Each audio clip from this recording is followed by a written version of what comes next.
Capital Views is sponsored by Northrim Bank, Alaska Oil and Gas Association, ConocoPhillips, and Linden.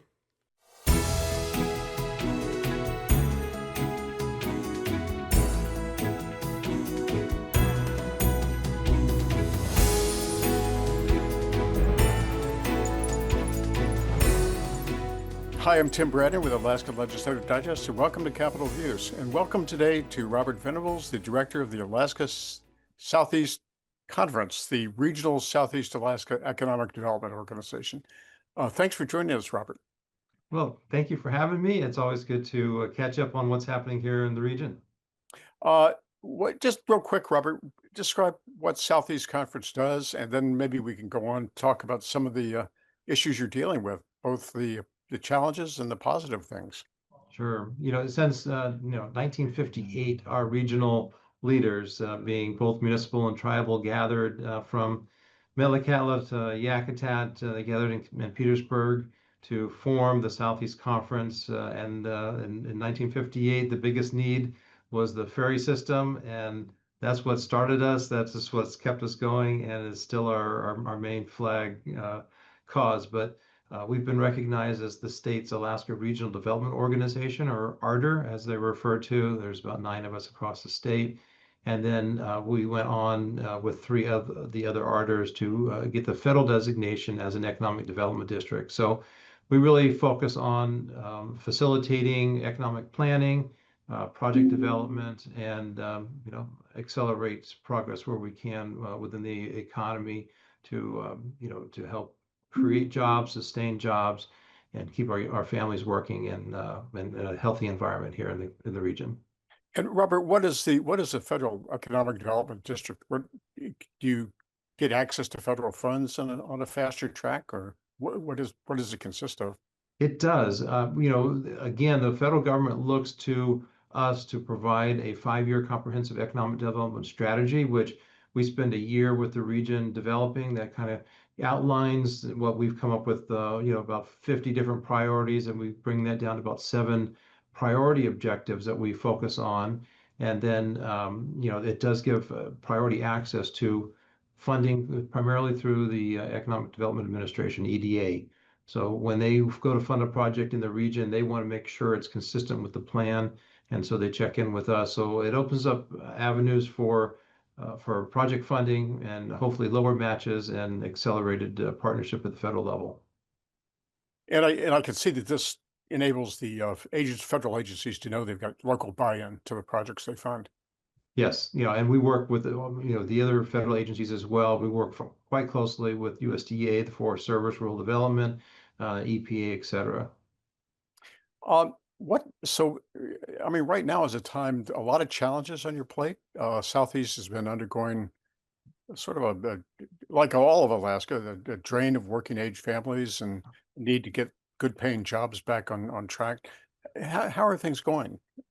It's going well. I think it's healthy to have a little sense of desperation. It keeps us working together, and that's one thing I really appreciate. We just got finished with one of our 2 annual regional gatherings. We met here in Juneau, just in the middle of the month, and had about 150 of our regional leaders gather to take a look at each sector, how we're doing, where we need to weigh in, and provide some more focused help, be it policy or project development. So lots of challenges, but there's a lot of opportunities too, which is keeping us quite busy.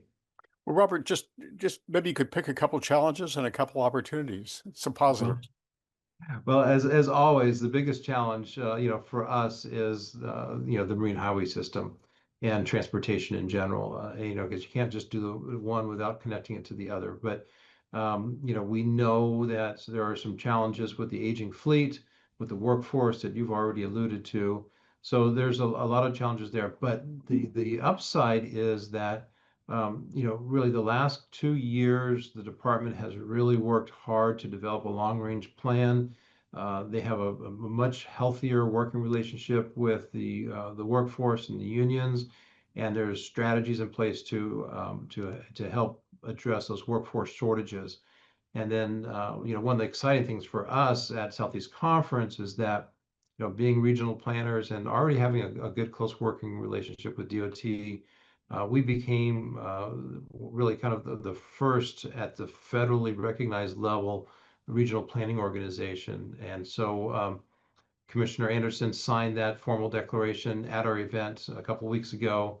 And so now Southeast Conference has a formal seat at the table. And really, that helps to bring the region together and get their input much closer in alignment with where sometimes the department and even policymakers and funders want to see that involvement from. So we're going to continue doing what we do best, which is facilitate discussions, identify priorities, and then help the region move those projects forward. So that's kind of where our transportation is always kind of our flagship issue.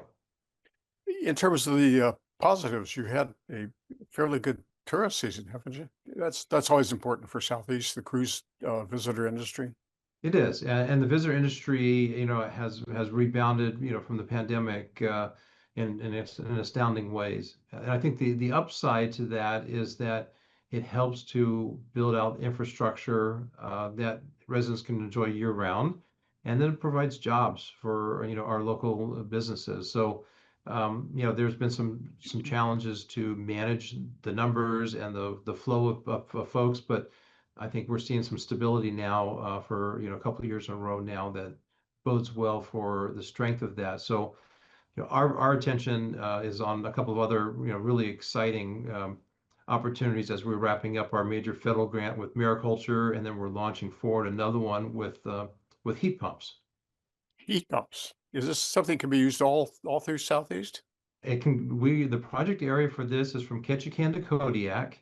And so the coastal communities being more temperate and often having access to other fuel sources like hydro is perfect to displace some of the fossil fuel furnaces that exist today. So we received a very generous grant from the EPA, and we're working with communities and utilities to install what we hope to be 6,000 heat pumps in the next 4 years between Ketchikan all the way over to Cordova and over to Kodiak Island.